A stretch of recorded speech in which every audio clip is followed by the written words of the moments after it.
Well, we are so honored and privileged to have Dean Takahashi here with us. He is the Anderson Cooper, the Kara Swisher of gaming, and is one of the foremost journalists in gaming, if not the foremost journalist in gaming, and writes for VentureBeat, runs the GamesBeat conferences, and we are so honored to have you with us tonight. Yeah. So please, warm welcome for Dean Takahashi. Yeah.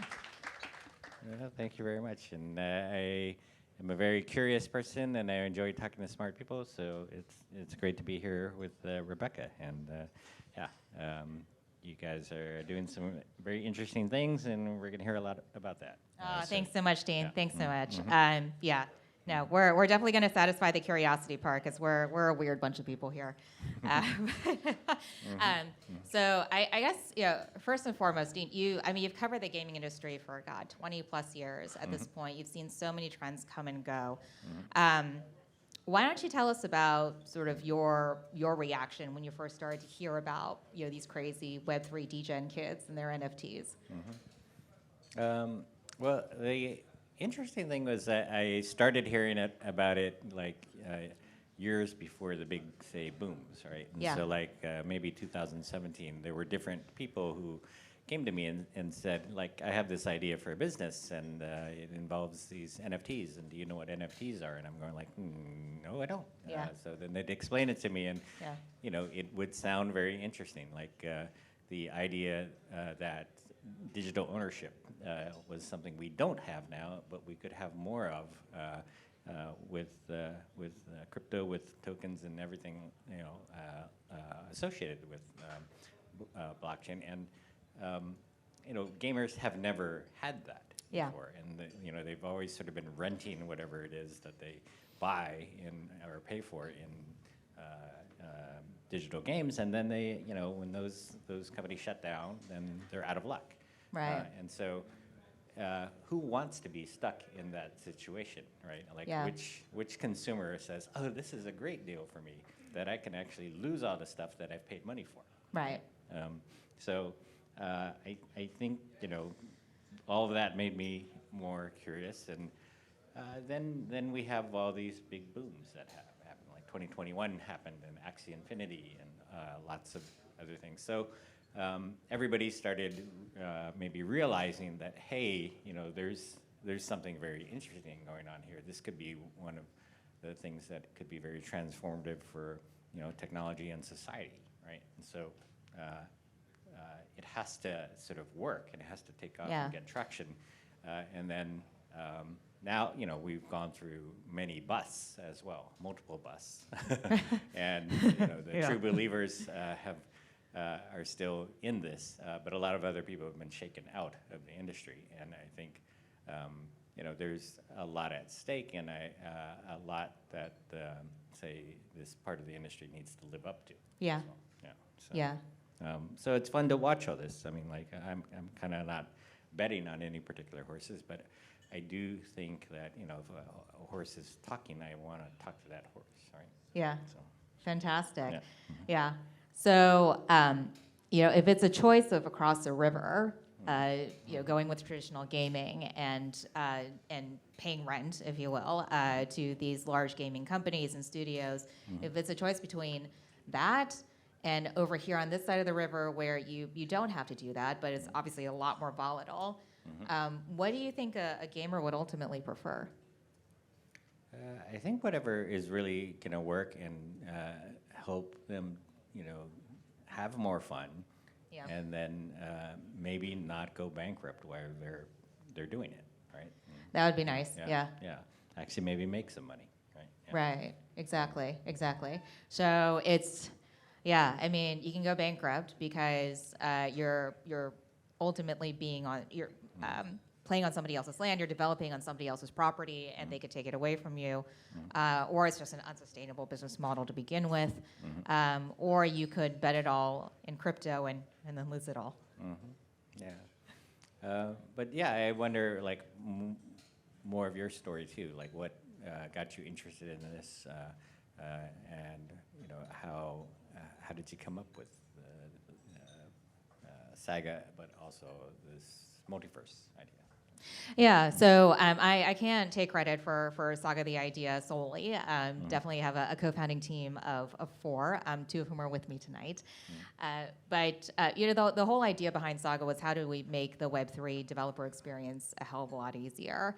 And I think that when your choices are, I'm going to deploy onto a big chain like an Ethereum or Solana, and I'm going to pay high and variable gas fees, I'm going to have terrible congestion, throughput issues, versus I'm going to pay a lot upfront and invest in a lot of infrastructure to have my own chain and be isolated from everyone. There's just no good choices for Web3 developers.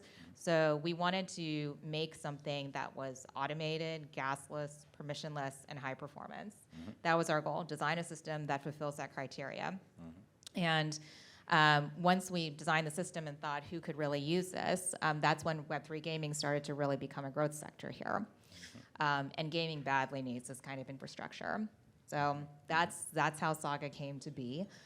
And how Multiverse came to be was, we have a huge emphasis in ecosystem here at Saga. And so very quickly, we began to acquire hundreds of projects and developers. And currently, we have 224 projects that are building on here, 80% of which are gaming. And what we noticed earlier this year was very organically, the innovators, so the projects building on us, they started to collaborate with one another. So animation studios, art studios, they started to build custom skins and characters for games. And they liked games and would come up with their own storylines. This is classic sort of, multiverse formation. And so when we noticed this happening without our prompting, we thought this is too good, an opportunity to pass up, listen to your gamers, your customers, your users. This is where they want the platform to go. So we went in that direction, and a lot of the culmination of that you see in this Multiverse Summit. And so user-generated content is one of the big driving trends here, right? And I guess, so you spent a lot of time building, and then now what's happening? Like you're describing more of what you built, I guess, right? Yeah. So one of the big things we announced here at this summit was Pegasus, which is our first incentivized testnet. And as you know, following the crypto industry for a long time, incentivized testnet is typically what comes right before mainnet. So this is our last big stop before mainnet launch later this year. So it has pretty much all the features of mainnet. It's not quite as decentralized as we want it to be yet. So we're going to introduce more validators. And grow the network from there. But late this year is when mainnet will launch. And then, what sort of a roadmap do you sort of foresee? Like when will people be able to start making use of everything? Yeah. So people started to build directly on Saga probably 3 months ago or so with our very first testnet, which is a private testnet. It's called Cassiopeia, Cassio for short. So we debuted that at GDC. And our innovators have been building on that so far. The deployment process for a developer is actually relatively similar between Cassio and Pegasus. But Pegasus is obviously a much more full-featured product on the back end. So we are encouraging developers to go ahead and port onto Pegasus because Cassio will be blown away. It's just a private testnet. Pegasus has a greater chance of staying and being iterated upon in new releases, and that's how we get to mainnet. So there is something for developers to deploy on right now. And maybe why should, say, game companies go with you guys? Like, there's lots of other chains out there. There's lots of other kinds of more established like solutions that have been in the market a longer time. Why? What's your best pitch to them, I guess? It really, every single pitch, I feel like, for the next generation of a software product kind of goes the same way, which is just faster, cheaper, better. And I don't think we're any exception to that. So it's a faster chain, highly performant, because all the instances are parallelized on our network. It means that the full capacity of the chain is the aggregate of all the chains. So it can be a highly, highly performant system. It's elastically scalable. It's very cheap. We deliberately try to make the costs as low and predictable as possible for developers. Our economic model is based on commoditization, really, of block space. So we're currently clocking in at about $500 per chain per month, which in many cases is even cheaper than AWS. So cheaper, and then better in terms of, I would say the better part really comes with how we structured the token. So all the other established projects out there lock you into a particular token structure, and that token needs to be passed on to the end user. Maybe, as a crypto degen, you're okay with a token as sort of the toll for taking part in a network, but for most gamers out there, it's not okay. It's not tolerable. And for game developers, they would like more freedom in terms of their monetization model and certainly in terms of their game design. So there are a lot of improvements that we offer, and I feel like the industry was early enough such that we could come in and get the kind of traction that we have. And I guess there's a lot of skepticism out there still. Like, how do we overcome some of that? Like, how do we get the Web 2 people to become Web 3 people? And is that really what needs to happen as well? How much do you want to scream at people and say, you guys don't get it, you need to get on board? Yeah. I don't understand why you're sort of not taking advantage of these great deals that we're going to have for you. Yeah. So I think, for those of us who've been doing startups for a long time, we know that product market fit doesn't come from preaching. It comes from building a product that honestly people just, they find value in it and they go ahead and start using it. And then hopefully more and more people start using it and it grows from there. So I do think that Web 2 is very important insofar as Web 2 is the majority of gaming, and you definitely want to get the gaming community. But I do think that this is fitting in the same way that most of Web3 is organically grown from communities. It really is a ground game to get the wider gaming industry into Web3. I think that spending time really trying to sell to the Epics and the Activisions of the world is probably not the right strategy. They have a very different business model, different incentives, and it really is those gamers that you talked about earlier, especially when we were having dinner, who are angry at the fact that they're paying rent, or at the end of the day, the game studio or the original game creator is taking such an enormous cut that. No matter how much fun they're having, they're not making money. And so the reality is they have to move on to something else that they're not as passionate about. And Web3 offers a solution to that. So there are different pathways, that are easier here, I guess. Like focusing on Asia is a perfect example of that. I think the Asian gamers aren't quite as resistant to fresh ideas or experimentation as some of the Western folks who want everything to stay the way it has been for the last few decades, right? Yeah. So are there some sort of easier ways into the market here that you guys have identified and, figure maybe this is where we can put our resources? Yeah, absolutely. So we definitely wanted to come to Gamescom because it's the biggest gaming conference of the year. However, in terms of who are innovators, where do they come from? The lion's share is from Asia. We also have a big presence in the Korean market. Come to Us and Clayton are both big partners of ours. And so we understand the importance of a market of early adopters like that. So I think at the end of the day, you go where you have the biggest platform. But in terms of, who actually signs up and launches chainlets on Casio and all of that, the vast majority do come from Asia. And are there opportunities outside of gaming or into new audiences that maybe aren't as into sort of the core market, I guess, as others, like women, for example, right? I think I don't know. It's a very interesting dynamic, right? Because a lot of this team at Saga, we came into gaming and entertainment, but having some experience in gaming, being really Web3 native. So it's a different slightly different demographic of people, huge overlap, but slightly different demographic. And then when you come into gaming, you really have to understand and mold to the culture here. And so it's been fascinating to watch. I don't know. I mean, I'd be curious to hear your perspective on this because you've been in this industry for so long. We talk about diversity. Let's talk.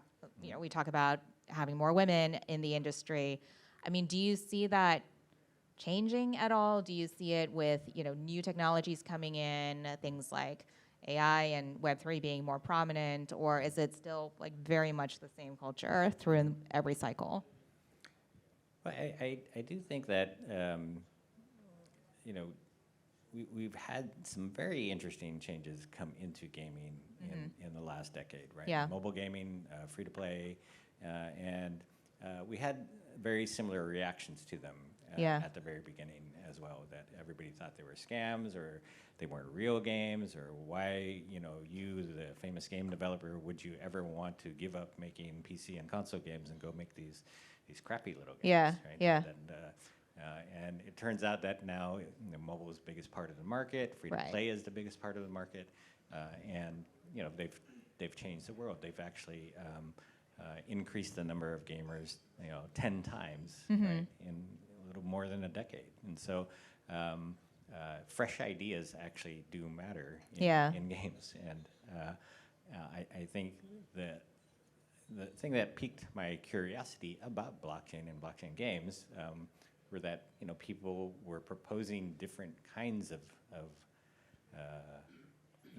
things that had just never been done before. And I heard a pretty good example in the past couple of weeks from Enway. And Taehoon Kim, TK over there, has been making fighting games for 12 years, and so they're pretty legit when it comes to making things like Power Rangers games.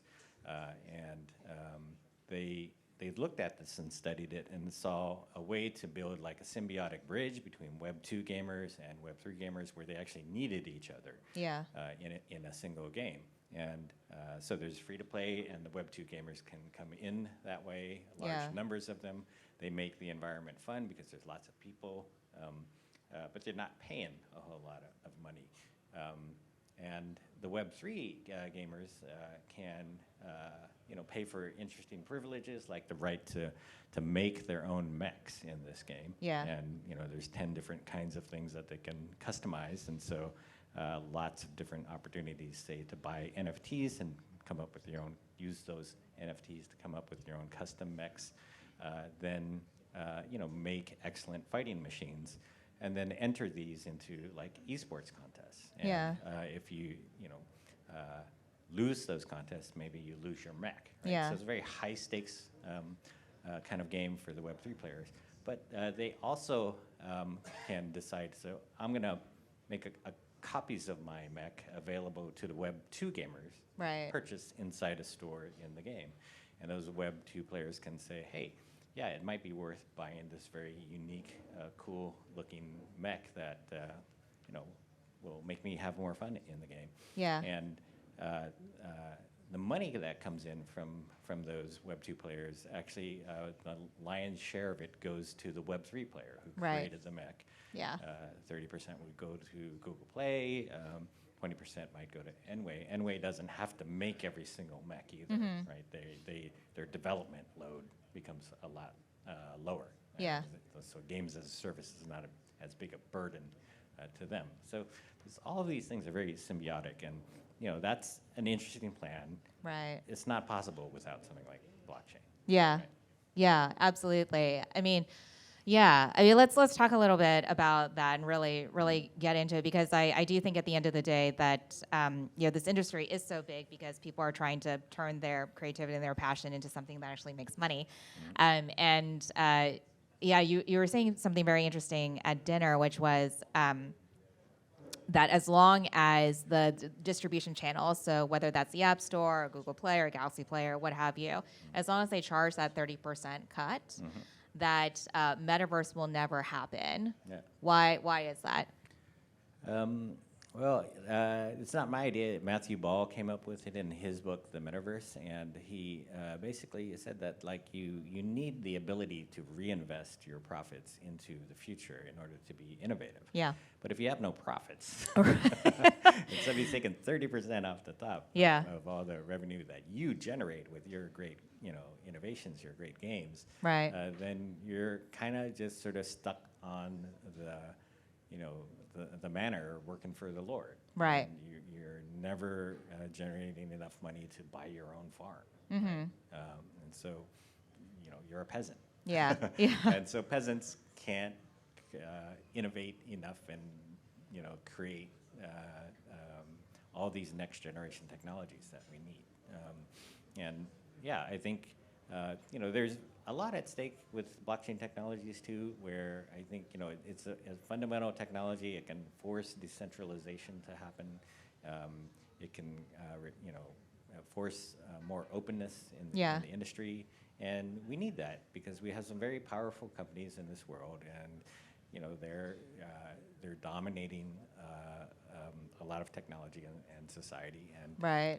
I think an open metaverse and open standards can go a long way towards counteracting some of that. And so this kind of technology can be a force for good, but also a force for fairness across entire industries. Yeah, yeah, absolutely. No, I love how you put that. And I mean, honestly, Dean, you've been almost singular. You are singular at this point as a gaming journalist, because most of your colleagues, they don't want to touch Web3. They don't want to write about it. They don't want to hear about it even. But what is it that continues to interest you and motivate you that your colleagues are just kind of missing? Well, I think when we get more interesting variety of games, Yeah. and like I don't know, Zynga came up with high heels as a game. Like, Right. who would have thought that those words could turn into a popular and interesting game, right? And Yeah. and that didn't have to do with blockchain in particular, but if you build in these technologies to make better reward systems Yeah. for players who decide, I'm not just going to be a player, I'm going to be a creator. Right. And I'm going to Exactly. build my own stuff and see if these ideas take off. And all of these technologies help them become, say, more professional. Yeah. AI is also not going to come along and kill off blockchain. AI is going to come along and make it easier to implement things like blockchain, and also, I think, make the creations of game creators better. Yeah. Like one-person shops, they could come up with very creative ideas, but often they don't know how to make them. Right. Right. The AI is there to help them make things. We're gonna get a lot more user-generated content, user-generated games. Yeah. And those games have a chance, to take off. And I think people will also put up with these games, Yeah. even if they're not as high quality as the professional games, because it's their games, right? Exactly. It's my own thing. It's Yeah. my personalized game just for me. Right. They're gonna love that stuff, right? Yeah. And so they can't get enough of user-created content. Yeah, yeah, absolutely. And I mean, we already are sort of seeing this in the entertainment space, but that personalization piece, it's primarily for you, first and foremost. You create it for yourself. But what we find is that people really respond to creative energy. They respond to authenticity. And so pretty soon something that you just created for you starts to resonate with other people. Now, obviously, a video is one thing. A game is a whole other thing where people need to participate. It's not really sort of passive engagement. But do you see that same dynamic happening, do you think? In which part? Like, So with respect to, do you think UGC, it'll go beyond just skins. It'll go beyond just characters. People will actually start to design either individual components of gameplay or whole games, and then no matter how crappy it is, people can see how much love you put into it, and then they start playing it. Yeah, I think that quality will come. Like so much of the interesting game tools already Yeah. make life so much easier. So that artists themselves say don't need to know how to code in order to get something done in the game, right? Yeah. They can use the interesting tools that they have. They can also get a lot of help from AI, and AI could go a long way towards sort of creating this no-code environment. Yeah. That if it were there, would just be a wellspring of creativity and expand the number of people who could participate and create and build things. And why does everybody have to be Leonardo da Vinci in order to create a popular game? Right. Why not more normal folks? Yeah. Just creating this stuff. And it certainly creates like a discovery nightmare in some ways. Like we have way too many games already. Why do we want even more? Yeah. But we just don't know what's gonna come. Right? Yeah. Like I said, High Heels. Who would have thought that would be a popular game? And Right. it wasn't created by the most professional game developers out there. Right? Yeah. So. Yeah. Yeah, no, absolutely, absolutely. I mean, you never know, and I think what's been interesting to watch sort of in the Web3 space is investors who have never looked into gaming entertainment before, but are more accustomed to, say, technology startups. They are trying to figure out, based on track record of the team, based on design of the game, based on the economics of the game, is this going to be something that gets me a certain return? And the first principle, though, in gaming and entertainment is you never know. You have no idea whether something is going to be a hit, regardless of the pedigree of the project. Yeah, that's been very interesting to observe. But let's talk a little bit about it's interesting because gaming's having a bit of a moment. Economists devoted a whole issue to this, where they talked about the rise of gaming, how it's eating media and entertainment. How do you, I mean, when Warner Brothers and Universal and whatnot, when they come knocking on the door and a feature film, they're not thinking straight to DVD. They're thinking, how do I make this into a game and then like several games?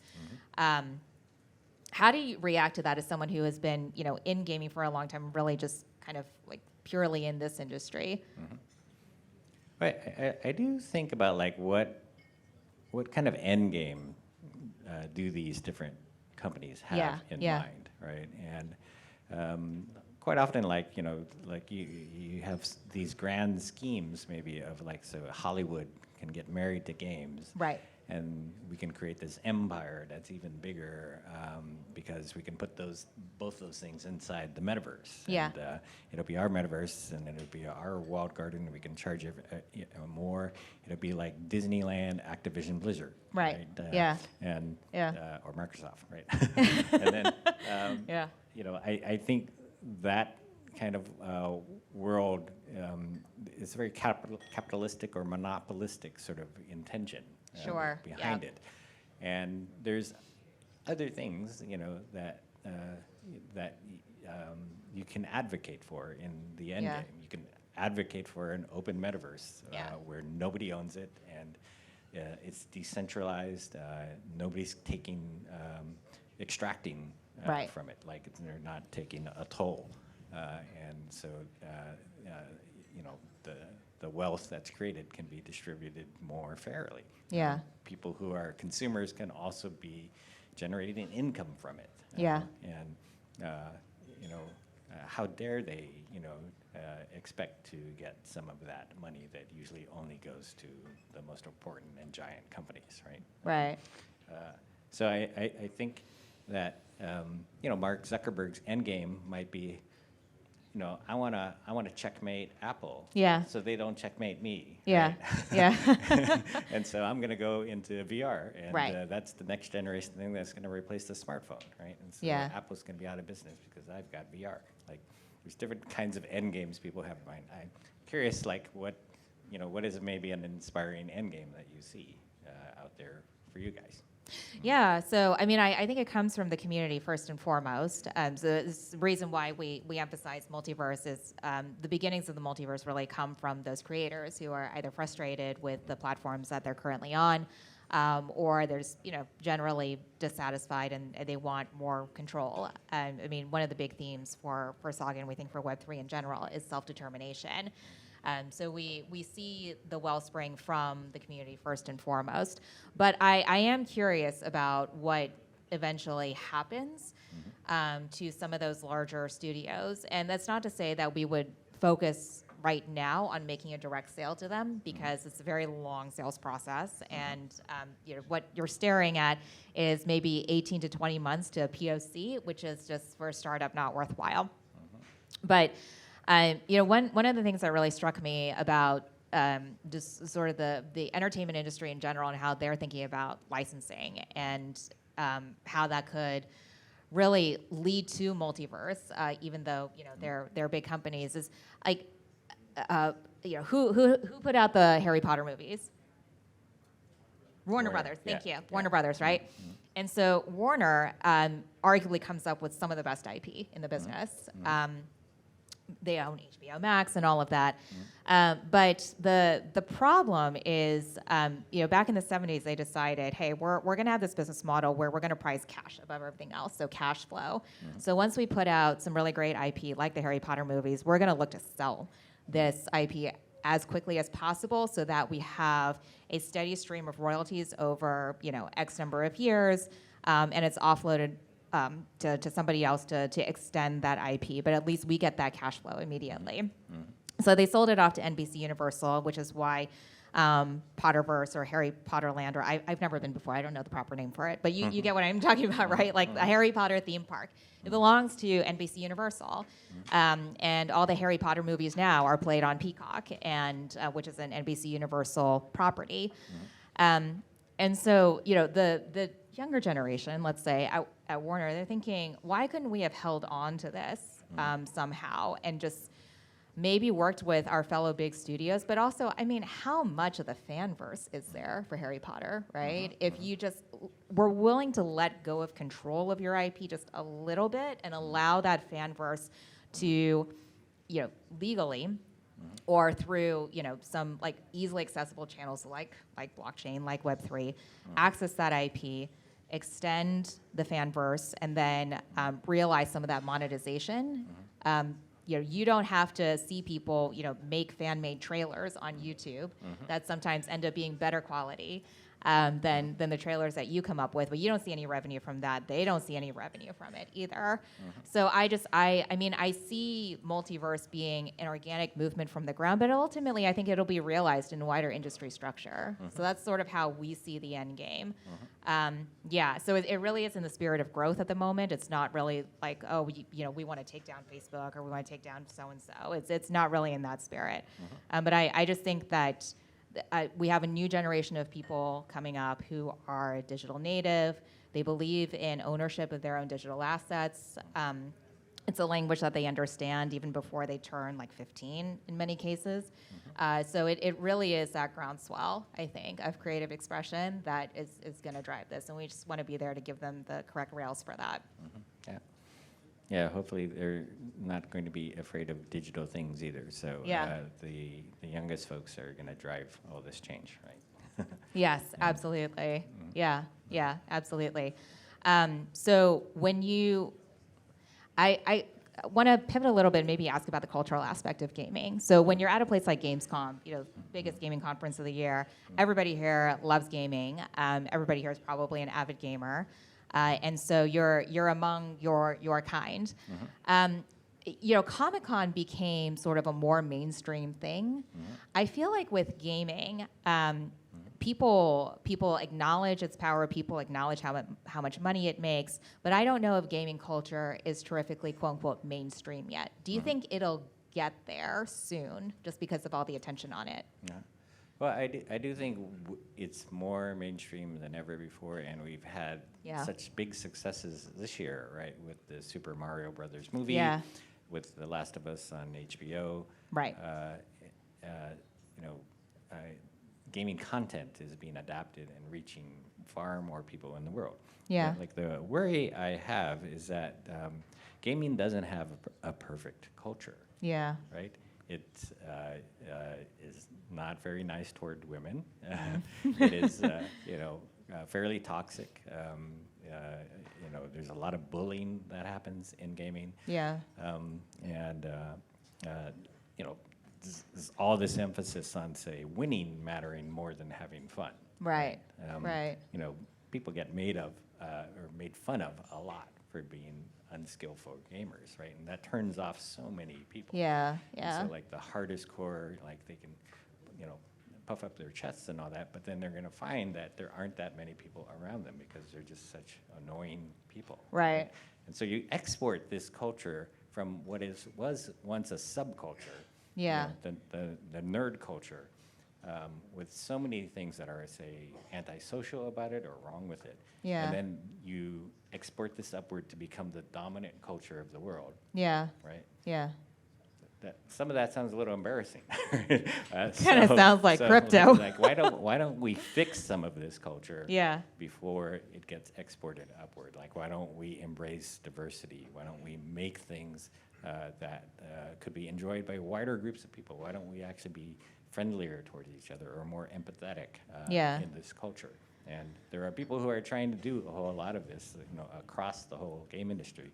And you know, I wish them luck, and I hope that you know, our kids don't have to sort of grow up and deal with all of the kind of grief that we've gotten. Yeah. You know, for to say, you know, sticking your neck out in spaces where everybody could shoot you down. Right. Right. Absolutely. Absolutely. I mean, do you think the people who I'm not, you got to check me on the stats here, but I think the people who spend the vast majority of their time and time in general gaming is Gen Z. Mm-hmm. And in that case, I mean, Gen Z has a pretty, you know, it's a different set of values than, say, traditional gaming culture. The way that you observe the industry, do you think that they're going to change things even as they sort of get older, or are they going to get sucked into the culture that currently exists? No, I'm encouraged that they can make their own culture too, right? Yeah. Like I mentioned that I was on a podcast with a very young woman creator, and I mentioned that, yeah, when I grew up, gaming was for nerds. Yeah. It was uncool. People didn't appreciate it. Then people made fun of you. And she goes, really? Because ever since I've been, able to play games, gaming has been cool. Yeah. And so like that's a generational change that happened. I think, I'm very encouraged when esports also gets introduced into high schools. Yeah. Because, those nerds and those jocks, they don't actually have to bully each other. They don't have to fight each other or disagree with each other all the time. Because they have the shared interest of games. Yeah. Right? And they can actually get along with each other better in high school because they play. And, they're on the same teams. In fact, the nerds are not the underdogs in this case. Maybe they're even better than the jocks at playing esports. Right. There's probably going to be more money in esports someday than there is in traditional sports, right? So the joke's on the jocks, right? But I do think that when you eliminate these divisions between people, even at the level of high school, right? You change society. Right. And so games have this chance to really transform. Just imagine what you would have been like if, you grew up without being bullied. Right. Yeah. No, I don't think there's a person in this room who doesn't know what that feels like. So yeah, that's it's incredibly important, Dean. Amazing. So I guess. We're here at Gamescom. You're very busy. You run the GameSpeed series of conferences. What's next for you? We have our GameSpeed Summit coming October 24th and 25th in San Francisco. Fantastic. It is sort of more technology-oriented version of, we do 2 shows a year. One's in May. The one in May is more about the core of the game industry, and this one's more about what's on the edge that could expand the game industry. And so things like blockchain games, right? And the metaverse and AI. Those are prime topics that we're going to discuss. Yeah, fantastic, fantastic. All right, so we're getting towards the end of our time together, but I'd love to open it up to the audience pretty soon. So if you guys have any questions for Dean, please feel free to get them ready, and then we're Or for Rebecca, who's more interesting. No. actually building I've been talking stuff, all day. right? No. Yeah. No, y'all want to hear from Dean. No. But I'll give you a chance to share those questions very shortly. But so how, when we talk about in-game assets right now, I mean, I think we're still thinking pretty straightforwardly. So it's a sword, it's a pile of gold, it's loot, things like that. How complicated do you think it can get? How elaborate do you think it can get? Because it can go anywhere from that, a sword, to maybe an account that you have, say it's a Dota account or a WoW account that you have been working at for, 10 plus years, and you're an elite player. You just, right now, you want to sell that account on the black market. There's really, right? There's really no other place that you can offload it. So that's arguably a very complex, it's a complex asset. And then it can get even more than that. I mean, the creators, if they are contributing significantly to game design and gameplay, that package can be NFTs or derivative NFTs as well. I mean, how sort of sophisticated, vibrant, complicated do you see this ecosystem becoming? Right. I think we have these ideas that seem set in stone, like say fungible things and non-fungible things, right? And but why aren't we mixing this up together more, right? And so you could get a sword. It could be a one-of-a-kind sword, and that's great. You can buy it, you can sell it as a very unique item. But why also can't you change that sword, right? Yeah. So you can level that sword up to 100 or 1,000 times more powerful sword than it was when you bought it, or, right? And so some of these features they should be enabled by the technology, and maybe not restricted by it as well. So I think it can get a lot more complicated, and the things we have right now are fairly simple. And the fact that something is immutable should maybe not always be a good thing, I think, right? Yeah. And so why if I have a mech and it gets damaged in battle,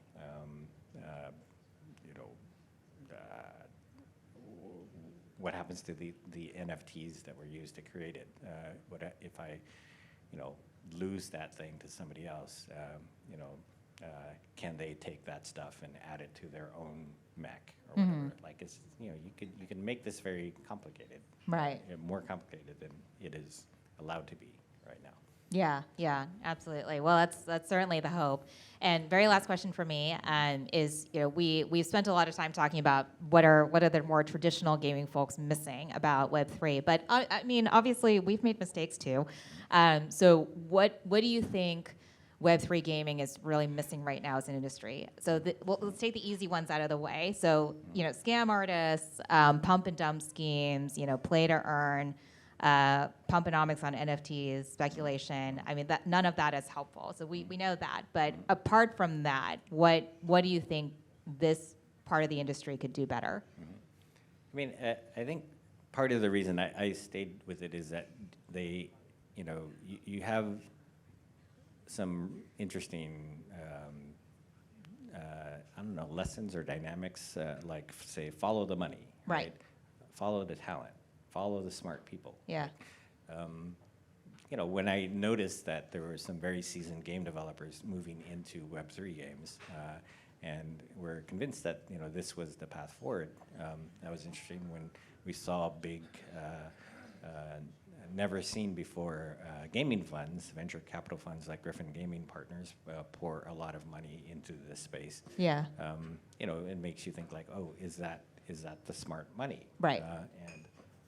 And so I think when you have all of these kinds of interesting people and smart people coming up with very interesting strategies and business plans, then you pay attention. And I think, that's something that maybe a lot of other folks have missed, who are critics or otherwise naysayers.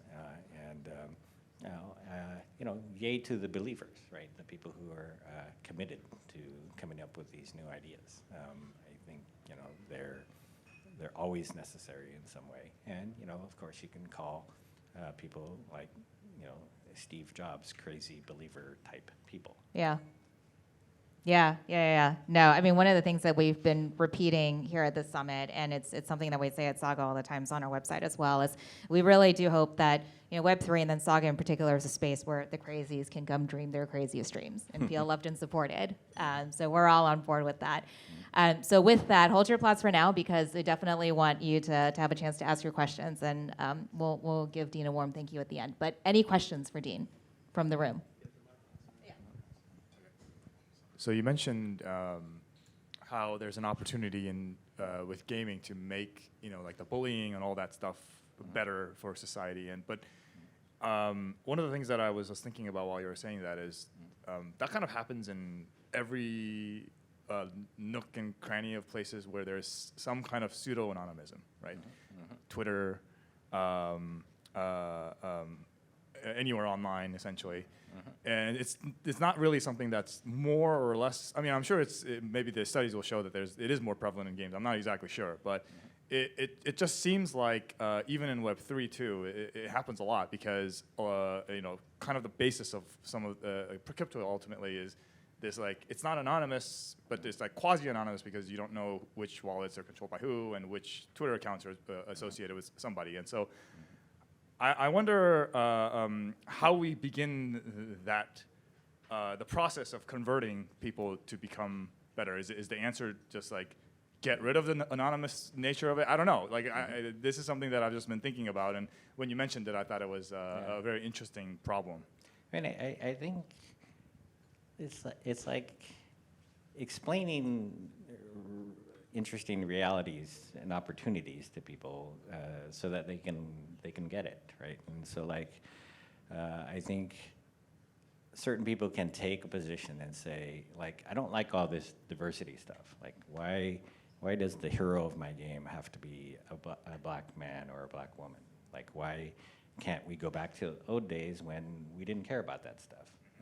Well, back in the old days, all we had were white people as heroes, and maybe not a lot of people noticed that because these other people were never introduced into it, and so like now diversity has come and it's here, and it actually inspires more people to become part of this. Like if you see yourself reflected in media, you're more likely to to say, hey, I can do that.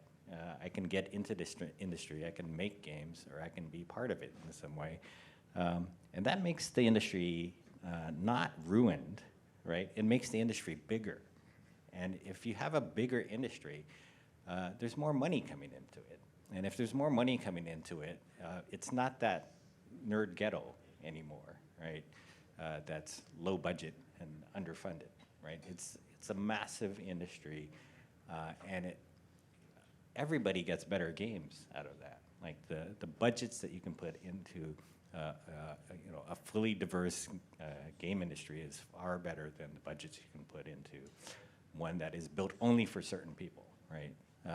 And so I think that's a convincing argument to say, hey, we can embrace these new things and change culture, change society through games, and ultimately, just convince people that this is how they're going to get better games.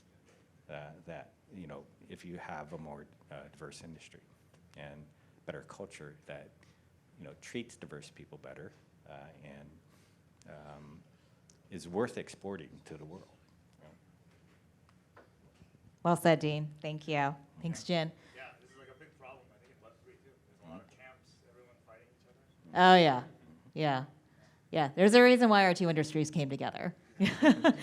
All right, Bryson, you got a question. Jen, can I trouble you to hand the mic? Thank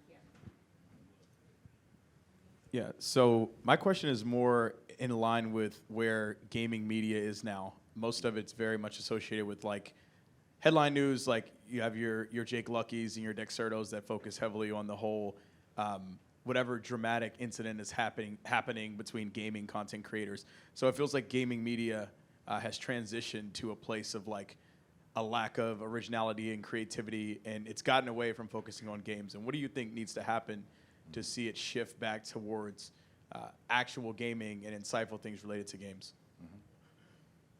Yeah, I think, a problem with a lot of media is that it is rewarded for sensationalism, right, and over-dramatizing things, and otherwise veering away from the truth, right?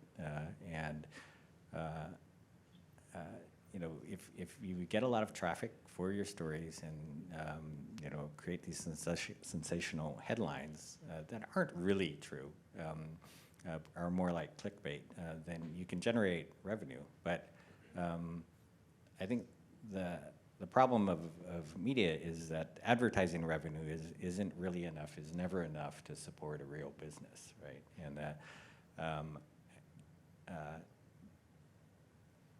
we're not at, like, say, GamesBeat, we're not structured in the same way where we're entirely dependent on ad revenue, which where you always see ad rates going down, as much as your traffic goes up, right? And so you just sort of run in place. And as a business, you can't, say, reinvest and become much bigger. And so that's a lot of why, say, media is kind of stuck right now. And then they've also been challenged by, the people, right? The creators, the influencers, the YouTubers out there. They've stolen away a lot of the money that has traditionally gone into more traditional media or the game media because they're probably more authentic, right? And they can directly show that they're masterful at playing these games and they know what they're talking about. And they can live stream and play at the same time, and other media they sort of disintermediated the media, right? And I think we're lucky in that we have an events business that also generates revenue and money for us, and so we don't have to be as sensational as others are motivated to be, because our survival does not depend on just high traffic for one story, right? So I think there's ways of structuring the media so that it behaves better and maybe sticks to being true. Thanks. Mm-hmm. Right. Sebastian, I think you had a question. Yeah, I'll get down. Hey, so recurring question yesterday and today, I guess, was like, does it need a AAA game from Web 2 traditionally, to incorporate some Web 3 elements maybe to, get it on, the bigger stage, and what are your thoughts to that? Yeah, I think that symbiotic bridge that I talked about makes a lot of sense for generating huge crowds, but also people who spend, right? And the interesting thing about free-to-play games was that there were 98% of the people never spent money, but there were quite a few folks who were more like social whales inside that group of people who never spent money, and they were the life of the party, and they attracted people into the games. There was also a lot of cannon fodder that the whales enjoyed, eviscerating, I guess, and so they need each other, and I think that's just a healthy I don't know, ecosystem, I guess, now I forget where I was going, but No, but AAA title, is AAA, that necessary? Yeah. I think the Web 2 part, the AAA, I guess say maybe the free-to-play part of the audience does bring in the crowds. It sort of creates the buzz, generates millions and millions or hundreds of millions of fans for something. And yeah, the people who monetize, people who embrace something like the Web3 tech. They could be the VIPs. They could be the elite part of the audience that gets a better experience because they're paying money for it. And so I think this sounds like a better sort of balance than something that is purely made up of whales. Because if it's purely made up of whales, then I don't know, the whales probably don't have as much fun because they're playing something that seems small and is not exciting to most of the world, I guess. I don't know. It's very hard, say, to have a AAA game that only reaches 1% of the people who could be playing it, right? Yes, over there. I'll come to you. Yeah.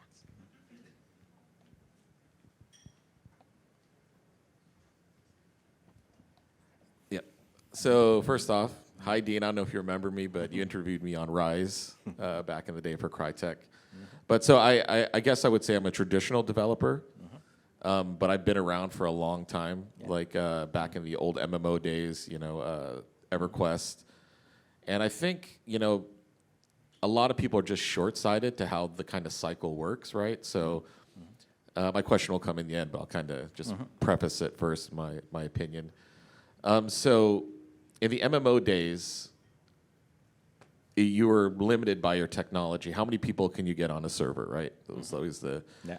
And so those were problems we solved because we had a game in mind of something we wanted to achieve, and that kind of focused the technology, right, on this very specific thing.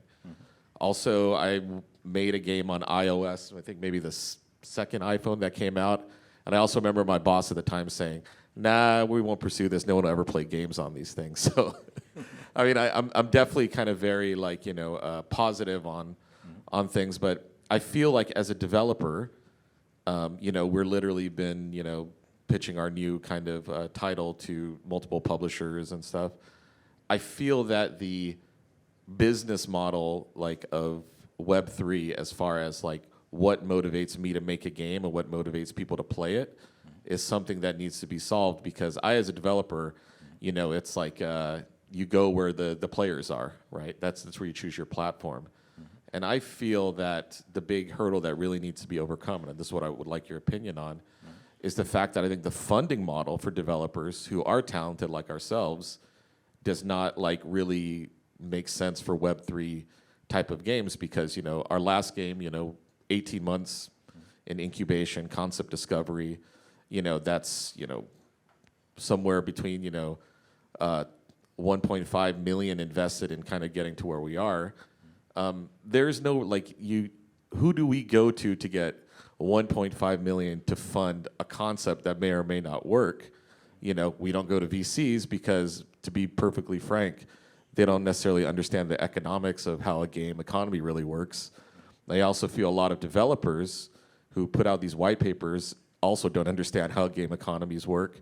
So there's this kind of really just unsureness of how do we, get the time to kind of put the creative brains to figuring out the way to take it. And also the fact that when I say game, I don't just mean AAA game where I come from, but games that are just more hangouts or kind of whatever. So in broad terms, I mean, what's your opinion on this kind of it's almost creativity paralysis on Yeah. I mean, your question is very interesting, and it does make me think of different parallels, to things like the movies, right, and games, and it used to be you could put $1.5 million into a game and have a chance to make $100 million with it, right? And with movies, what is that? You have. Maybe you're putting $90 million into the movie and you're making $100 million with it. And what's a better business, right? And there are people like Strauss Zelnick, the CEO of Take-Two Interactive, who recently said that we came from the movie business and from the music business, and we think gaming is a much better business. And so in that sense, the opportunity that's there for games is unbounded, right? And yeah, it is tough to make these games. It's hard to get hold of money, but another thing that is sort of relevant is like if you look at the great movies that are being made now that are game adaptations, right? They're involving the game creators in the creation of those movies. Like Neil Druckmann helps make The Last of Us, and the people who are directing films are gamers themselves. Like they're not Hollywood executives who never played games and thought they knew better and said, oh, this would be a great movie that we could build from this game, only if we changed the whole story, right? And made it completely different and didn't include anything that was really from the game, right?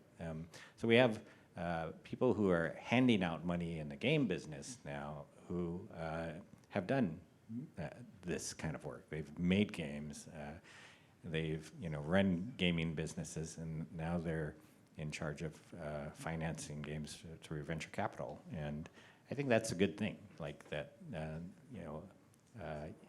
yeah, they're money people, but there are money people, I guess, is the way to put it. And so that's an encouraging thing about why it's going to pay off to be a game developer. Great, thank you. Thank you. All right, any other questions? We definitely have time. Yes, Brian. Yeah, so staying on the topic of MMOs, and you also mentioned previously something about like having to rely on ad models. I'm wondering, what do you think the after effects are of, let's say, the financialization of a game? Let's say all the assets are NFTs, you have an in-game currency, and everything is essentially tradable.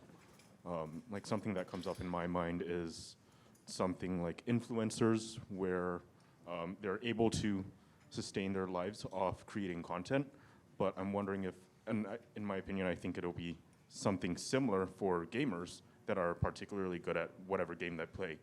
But I'm also curious, what do you think the effects of this would be? I guess it makes me want to ask you a few more questions. I get more about what do you mean, I guess, or like what else can you sort of feed Well, into that question? I'm curious, what do you think the after effects are of, let's say, after everything that's in-game gets financialized? Do you think there will be any like ripple effects into the daily lives of others, or?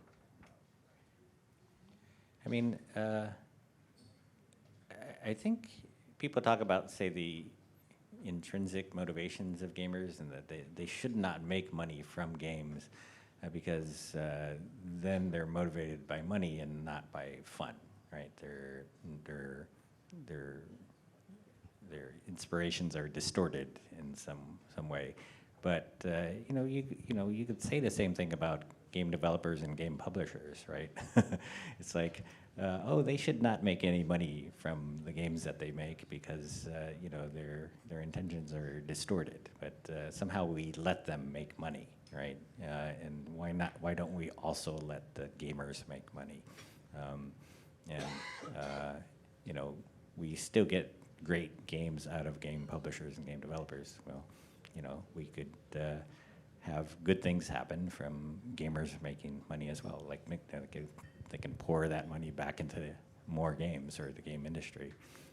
The creators, I think, are very interesting sort of potential or opportunity right now to make games that will get noticed because they have audiences. They can help get around this whole problem of user acquisition right now and poor discovery. And they've shown that they can be very good at doing their own work, creator work, and so they have high production values, right? And so maybe they could be good at making games as well. And I don't know, expanding the number of people who can make games and can make money from games, I think it feels like a good thing that will come back to help the industry get bigger. So I will definitely keep opening up to questions, but I actually have a follow-on question to that. So earlier today, I did a fireside chat with Rolf Reichert, who's chair of ESL Gaming, and started to ask, well, if this ultra financialization of gameplay happens, is there still a sporting component to it, or is that something that most people would find terribly boring to watch, even though like there are whole hours on ESPN devoted to poker. So it's, some people love to watch it. But I feel like with, Stonks and GameStop and, AMC, all of those dynamics happening on Robinhood, I mean, that was basically a game, right? The people were watching the numbers go up and down. So I feel like people reacted positively to that kind of game insofar as they found that kind of fun and entertaining to observe and maybe participate in. But when that gets mixed with say like game design with cute characters and something that's sort of is meant to look like a gaming landscape, then all of a sudden the reaction is a little negative, because like, well, if you took the trouble to like create a world, then it should feel like a fun and entertaining game and not about money. But do you foresee a future in which the two are like not mixing like oil and water? I think, one thing that is interesting is that when there's a lot at stake, it does become more fun and more exciting. Like I think that's why, say, gambling is so popular. Right. People get excited when they have a chance to either win a whole lot or just lose everything. Right. And esports, is probably very similar in that sense. Like, I could win this whole tournament and the championship, or somebody else is going to take all that money away from me. Yeah. It's more exciting and enthralling. I don't think we want to expose everybody in the world or force everybody in the world into that kind of environment, because definitely some people shouldn't be gambling. Some people shouldn't be getting into these high stakes environments. Right. But I don't know. I think there are good things that can come from such engagement. Yeah. Right, with people, and that would it be? I hope areas where, say, financialization helps. Right? It's like just creating more that's at stake. Yep. Yep. Absolutely. All right. Anything else? Anything else from the room? No? Are we good for now? Do they just serve dessert, by the way? We missed out. We missed out. Okay. We talked too much. All right. No, all right. I think that's our cue to go back to the kitchen and get dessert. So please join me in thanking Dean Takahashi for all the wonderful insights, the openness, for your continued support, and honest, critical feedback of this industry. We're very grateful for you, and obviously very grateful to have you here with us tonight. Thank you so much. No, thank you. I'm honored.